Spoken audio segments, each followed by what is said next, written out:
దేవుని వాక్యం చదువుకుందాము.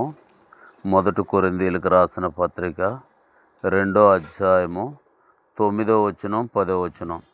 ఇందును గూర్చి దేవుడు తన్ను ప్రేమించు వారి కొరకు ఏమి సిద్ధపరచెనో అవి కంటికి కనబడలేదు, చెవికి వినబడలేదు, మనసు హృదయానికి గోచరము కాలేదు అని వ్రాయబడి ఉన్నది. మనకైతే దేవుడు వాటిని తన ఆత్మ వలన బయలుపరిచి ఉన్నాడు. ఆత్మ అన్నిటినీ, దేవుని మర్మములను కూడా పరిశోధించుతున్నాడు. చాలు. కాబట్టి దేవుణ్ణి ప్రేమించే వారికి దేవుడు ఏమి సిద్ధపరచెనో అవి కంటికి కనపడలేదు, చెవికి వినబడలేదు, హృదయానికి గోచరము కాలేదు. కాబట్టి దేవుణ్ణి ప్రేమించటం వలన ఎన్నో దీవెనలు మన కొరకు దేవుడు దాచి ఉంచాడు.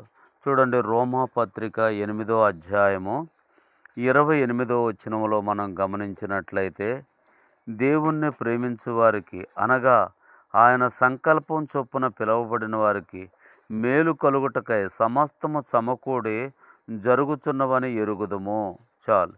కాబట్టి దేవుణ్ణి ప్రేమించే వారికి, తన సంకల్పం చొప్పున పిలువబడిన వారికి మేలు కలుగుటకై సమస్తము సమకూడి జరుగుతున్నవే.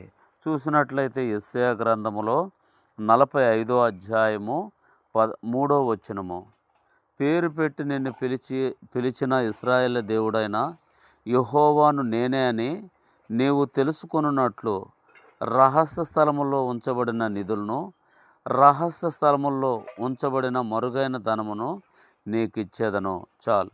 కాబట్టి దేవుడు తన బిడ్డలకి రహస్య స్థలముల్లో ఉంచాడు ధనాన్ని, అంధకార స్థలముల్లో ఉంచాడు ధనాన్ని.